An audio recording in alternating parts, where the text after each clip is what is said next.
नमस्कार and welcome you all to DRX mentor. मैं हूं डॉक्टर जयंत और आज की वीडियो में डिस्कस करने वाले हैं फार्माकोलॉजी के टॉपिक वाइज इंपॉर्टेंट एमसीक्यू। तो इस वीडियो हम डिस्कस करने वाले हैं जो general pharmacology and route of drug administration से इंपॉर्टेंट क्वेश्चन है उनके बारे में। ये क्वेश्चंस आपको हेल्पफुल होने वाले हैं अपकमिंग रेलवे फार्मासिस्ट एग्जाम में, ईएसआईसी, एम्स फार्मासिस्ट एग्जाम में, ड्रग इंस्पेक्टर के एग्जाम में, इवन आपके जीप एंड नाइपर और जो भी स्टेट फार्मासिस्ट होंगे उनमें आपको हेल्पफुल होने वाले हैं। तो चलिए स्टार्ट करते हैं। बट उससे पहले मैं आपसे एक क्वेश्चन पूछूंगा यहाँ पर। Indicate the problem in the dosage form when camphor and menthol are added together. जब कैम्फर और मेंथोल को ऐड किया जाता है एक साथ में तो कौन सा मिक्सचर फॉर्म होता है, उसके बारे में आपको आंसर करना है। आपके ऑप्शंस हैं इफरवेशेंट्स, डेलिक्यूसेंट, हाइग्रोस्कोपिक, यूटेक्टिक। तो इसका राइट आंसर कमेंट करिएगा। डिटेल्ड आंसर भी आप कमेंट कर सकते हैं सो दैट जो भी अदर व्यूअर्स होंगे उनको भी हेल्पफुल होगा। आप इनके एग्जांपल्स भी कमेंट्स कर सकते हैं, जैसे एफरवेशेंट मटेरियल कौन से होते हैं, डेलिक्यूसेंट मटेरियल कौन से होते हैं, हाइग्रोस्कोपिक मटेरियल्स कौन से होते हैं। तो चलिए स्टार्ट करते हैं। बट उससे पहले यदि आपने चैनल को सब्सक्राइब नहीं किया है तो चैनल को सब्सक्राइब कर लीजिए सो दैट आपको फार्मा रिलेटेड जो भी इंपॉर्टेंट न्यूज़ है, एग्जाम रिलेटेड जैसे क्वेश्चन पेपर वगैरह सभी कुछ इस चैनल पे आपको मिलने वाले हैं। तो चलिए स्टार्ट करते हैं। यहाँ पर मैं आपसे एक और रिक्वेस्ट करूंगा कि आप जो भी, जैसे मेरा ये क्वेश्चन है तो इस क्वेश्चन का यदि आपको आंसर पता है तो आप कमेंट कर सकते हैं। कमेंट करते जाइएगा सो दैट आपको क्या होगा कि आपके जो भी क्वेश्चन होंगे वो आपके कंसोलिडेट हो जाएंगे। एक मेमोरी कंसोलिडेशन होता है कि जब आपको बार बार या तो लिखते हैं या फिर कहीं पर उसको बार बार उसके बारे में सोचते हैं तो वो मेमोरी कंसोलिडेट हो जाती है। तो इसलिए आपको यदि आंसर पता है तो आपका ये जो भी क्वेश्चन है वो पक्के हो जाएंगे। और एक लास्ट में आप अपने आप को एनालाइज भी कर सकते हैं कि आपके क्वेश्चन कितने गलत हो रहे हैं या फिर आपके कितने क्वेश्चन सही हो रहे हैं। तो आपकी एक प्रिपरेशन फार्माकोलॉजी की वो भी एनालाइज हो जाएगी कि आप कितने अपना स्कोर कर पा रहे हैं। तो चलिए स्टार्ट करते हैं। First question is the study of interaction of exogenously administered chemical molecule with living system is known as. तो कौन सी ब्रांच है जिसके अंडर हम एक्सोजेनियसली एडमिनिस्टर्ड मॉलिक्यूल का इंटरेक्शन लिविंग सिस्टम में देखते हैं। तो आपके ऑप्शंस हैं toxicology, pharmaceutics, pharmacology and pharmacognosy. इसका राइट आंसर है फार्माकोलॉजी, क्योंकि टॉक्सिकोलॉजी में हम जो भी टॉक्सिक सब्सटेंस होते हैं उनके हम स्टडी देखते हैं, उनकी इंटरेक्शन देखते हैं लिविंग सिस्टम में। फार्मास्यूटिक्स में जनरली जो डोजेस फॉर्म या फिर रूट ऑफ ड्रग एडमिनिस्ट्रेशन या फिर ड्रग डिलीवरी से रिलेटेड जो भी स्टडी करते हैं वो फार्मास्यूटिक्स के अंतर्गत करते हैं। और फार्माकोग्नोसी में हम नेचुरल प्रोडक्ट्स ओरिजिन जो भी होते हैं, जैसे एनिमल हो गया या फिर वो बैक्टीरियल हो गया या फिर आपका प्लांट बेस्ड हो गया, फाइटोकेमिकल्स हो गया, तो उनके स्टैंडर्डाइजेशन, उनका क्या क्या यूज़ वगैरह होता है वो सभी हम फार्माकोग्नोसी के अंडर करते हैं। तो जो भी फार्माकोग्नोसी मतलब ये नेचुरल प्रोडक्ट से रिलेटेड है। नेक्स्ट क्वेश्चन है फादर ऑफ फार्माकोलॉजी किसे कंसिडर किया जाता है। आपके ऑप्शंस हैं sir James black, Ostwald स्किमिडबर्ग, colonel Ramnath Chopra और पैरासेल्सस। तो इसका राइट आंसर क्या है, आपने पढ़ा होगा। इसका राइट आंसर है B, Ostwald स्किमिडबर्ग। Sir James black जो है वो आपके फादर ऑफ मॉडर्न फार्माकोलॉजी हैं। रामनाथ चोपड़ा जो है वो इंडियन फार्माकोलॉजी के फादर हैं, फादर ऑफ इंडियन फार्माकोलॉजी। और पैरासेल्सस कंसिडर किए जाते हैं फादर ऑफ टॉक्सिकोलॉजी। ठीक है, इधर पे मैंने कुछ साइंटिस्ट और उनकी जो नोटेबल डिस्कवरीज है उनके बारे में मेंशन किया हुआ है। आप देख सकते हैं इनसे मैक्सिमम क्वेश्चन पूछे जा चुके हैं। जैसे मैं आपको बताऊं, विलियम विथरिंग वगैरह या फिर वॉन विलियम क्लासिफिकेशन से ऑलरेडी क्वेश्चन पूछा जा चुका है। इंसुलिन के बारे में क्वेश्चन पूछा जा चुका है। तो इसको आपको अच्छे से याद करना है। ये मेमोरी बेस्ड क्वेश्चन होते हैं, यदि आपको पता रहता है तो इसके इजीली आपको नंबर मिल जाते हैं। तो सबसे पहला है ओस्टवाल्ड स्किमिडबर्ग जो हमने देखा था अभी, कंसिडर किया जाता है father of pharmacology. Ramnath Chopra Indian pharmacology के फादर कहलाते हैं। ठीक है, sir James Black father of modern pharmacology. Clark ने दी थी theory of drug action based on occupation of receptor by specific drug. तो ये आपको याद रखना है। अब ऐसे क्वेश्चन आ सकता है कि who gave the theory of drug action based on the occupation of receptor by specific drug. ठीक है, तो ये क्लार्क ने दी थी।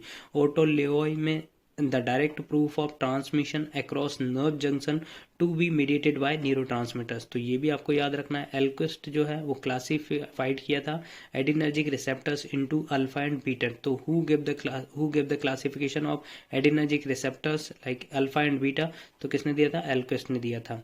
फिर बर्गस्टोम हो गया, तो इनने किया था, इनको मिला था Nobel prize for the work on prostaglandin and leukotrienes. ठीक, बैटिंग एंड वेस्ट इसके बारे में तो ऑलरेडी पूछा जा चुका है, ये आपको याद रखना है। डिस्कवरी इन 1921। और एक और इसके साथ आपको याद रखना है सेंगर, जिसने क्या किया था, इसका स्ट्रक्चर दिया था, केमिकल स्ट्रक्चर ऑफ इंसुलिन 1956 में। नेक्स्ट इज है कैंडेल रिचस्टन एंड हैंस, इनको नोबेल प्राइज मिला था for the work of corticosteroid in rheumatoid arthritis. तो याद रखना है आपको। लाउडी जो थी उन्होंने coin the terms balance anaesthesia. तो ऐसा क्वेश्चन आ सकता है कि किस साइंटिस्ट ने जो बैलेंस एनेस्थीसिया का कंसेप्ट दिया है, तो लाउडी ने। हॉरस वेल, इसके बारे में ऑलरेडी पूछा जा चुका है। Used nitrous oxide laughing gas in 1844 for dental analgesics. ठीक है, फिर उसके बाद हो गया सर्टनर गोडेल ने दिया था describe 4 stages of anaesthesia with ether. तो ये आप याद रखिएगा, क्योंकि ईथर ही एक ऐसा मॉलिक्यूल होता है जो कि चारों स्टेज एनेस्थीसिया के शो करता है। Serturner isolated active principle of opium and named it morphine after Greek god dreams. तो ये आप याद रखिए, किसने आइसोलेट किया था और मॉर्फिन नाम दिया था, वो सर्टनर ने दिया था। विलियम विथरिंग ने जनरली दिया था फॉक्स ग्लोब। इसके बारे में ऑलरेडी ESIC में क्वेश्चन आ चुका है। Published his work on medicinal uses of foxglove digitalis. तो इसका आपको बताना है कि ये कौन सा इसका यूज़ किया जाता है, कौन से किस डिसीज़ में इसका यूज़ किया जाता है डिजिटलिस का। यदि आपको इसका बायोलॉजिकल सोर्स वगैरह फैमिली पता है तो वो भी आप कमेंट कर सकते हैं।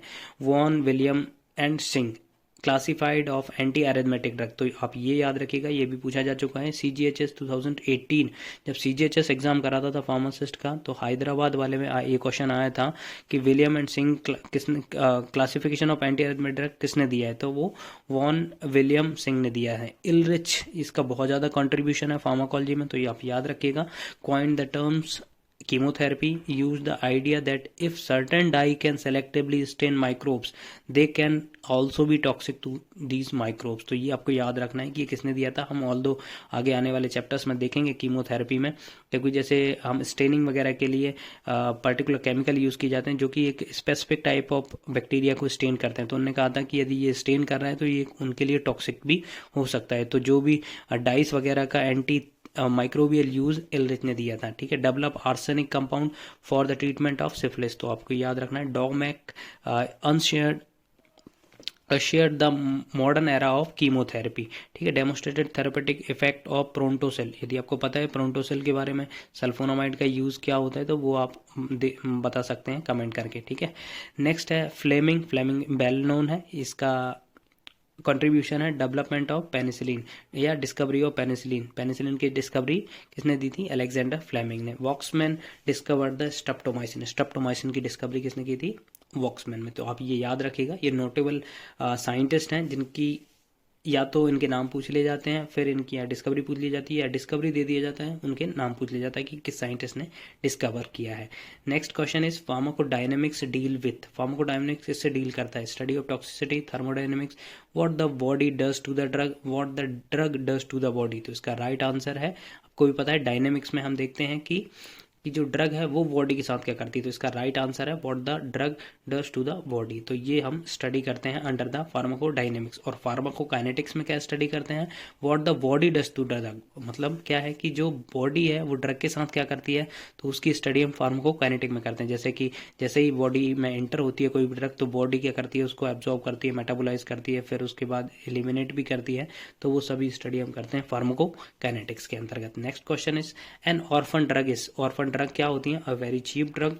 आपके ऑप्शन हैं, a very cheap drug, a drug which has no therapeutic use, a drug needed for the treatment और prevention of rare disease, a drug which act on the orphanin receptor. तो इसका right answer है, a drug needed for the treatment and prevention of rare disease. तो जो भी drug rare disease के treatment और prevention में यूज़ होती है उन्हें हम बोलते हैं ऑर्फन ड्रग। तो यदि आपको कोई एक ऑर्फन ड्रग का नाम पता है तो वो आप कमेंट कर सकते हैं। Next question is essential drugs. और एसेंशियल ड्रग कौन सी होती हैं, लाइफ सेविंग ड्रग्स होती हैं, drug that meet the priority health care need of the population, drug that must be present in the emergency bag of a doctor, drug that are listed in the pharmacopoeia of a country. तो इसका right answer है drug that must be drug that meet the priority health care need of the population. Next question is they contain the description of chemical structure, molecular weight, physical and chemical characteristic, solubility identification and assay method, standard of purity, storage condition,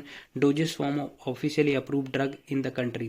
तो कौन सी जो book होती है वो contain होती है इन सभी के बारे में। तो आपके ऑप्शन है फार्मुलरीज, फार्माकोपियास, ऑरेंज बुक, रेड बुक। तो इसका राइट आंसर है फार्माकोपियास। फार्माकोपियास आपकी आपने भी पढ़ा होगा, इंडियन फार्माकोपिया वगैरह होती है, ब्रिटिश फार्माकोपिया होता है, जिनमें की मेंशन होता है उसका chemical structure, chemical characteristic, solubility identification, standardization method, सभी कुछ उसमें मेंशन होता है।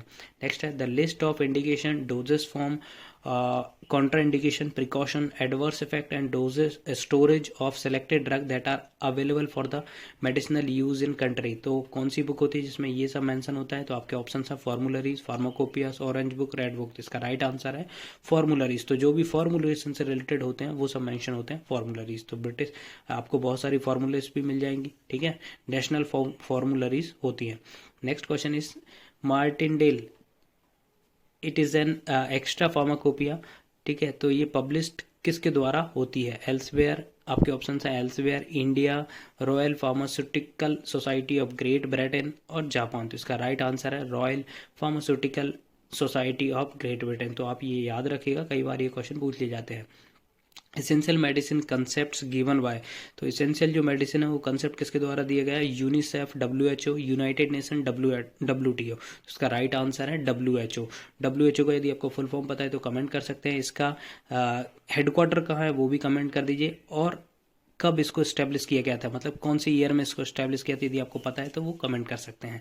नेक्स्ट क्वेश्चन है first model list of essential medicine list in which year. तो जो first model list of essential medicine की लिस्ट थी वो कब आई थी। 1947, 1950, 1977, 1954। इसका राइट आंसर है 1977। 1947 में हमारा देश आज़ाद हुआ था, 1915 में संविधान लागू हुआ था, 1954 में ज्यूरिस्प्रूडेंस का एक एक्ट आया था, drug and magic remedy act 1954 में आया था, ठीक है। तो ये आपको याद रखना है। Next question is first Indian list of essential medicine. तो अभी हमने पढ़ा था कि जो WHO ने पब्लिश की थी वो 19 कब की थी, ये देख सकते हैं 1977 में। और जो इंडिया की कब आई थी, तो आपके ऑप्शन है 1947, 1950, 1996, 1954। इसका राइट आंसर है 1996, ठीक है।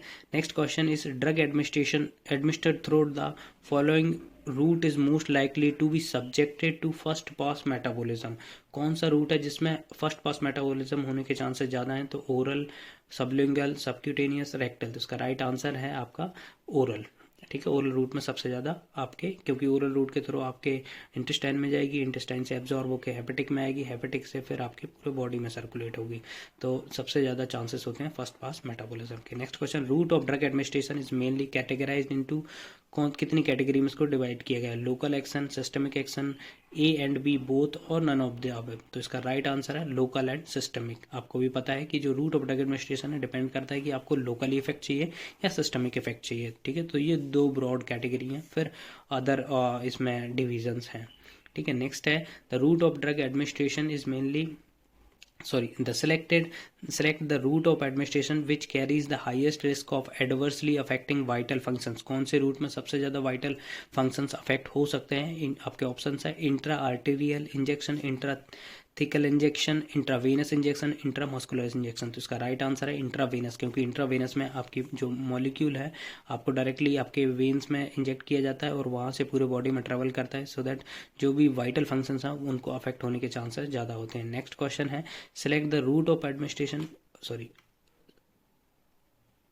16 क्वेश्चन है transdermal drug delivery system offer the following advantage except. तो जो ट्रांसडर्मल ड्रग डिलीवरी सिस्टम है उसमें कौन सा एक एक्सेप्शन है वो आपको बताना है। They produce high peak plasma concentration of a drug, they minimize the inter individual variation in the achieved plasma drug concentration, they produce smooth and non fluctuating plasma concentration of a drug, they avoid hepatic first pass metabolism of a drug।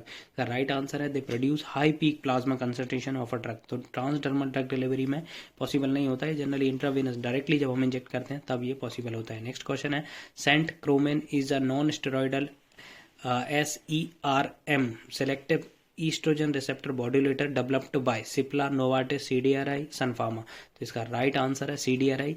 जो centchroman है इसका एक famous brand name आता है, comment करना है आपको, मैंने रिसेंटली भी पूछा था कम्युनिटी सेक्शन में, यदि आपको पता है तो आप कमेंट कर सकते हैं। नेक्स्ट क्वेश्चन है sublingual route is used for, sublingual route कब यूज किया जाता है? Enhancing the drug action, reducing the toxic effect of drug, bypassing the first pass metabolism of drug, none of the above. इसका right answer है bypassing the first pass metabolism of drug, क्योंकि इसमें under the tongue जो भी medicine आपका formulation placed किया जाता है और उसके बाद उसका डायरेक्ट एब्जॉर्प्शन होता है, आपके ब्लड में आता है, ब्लड के थ्रू वो हार्ट में पहुंचता है, वहाँ पर अपना एक्शन शो करता है। तो इसलिए ये फर्स्ट पास मेटाबॉलिज्म को अवॉइड करता है। Next question is when the medicine is administered into the spinal cavity, this route is known as intrathecal, intraosseous, intraperitoneal, intracardiac. इसका राइट आंसर है इंट्राथीकल।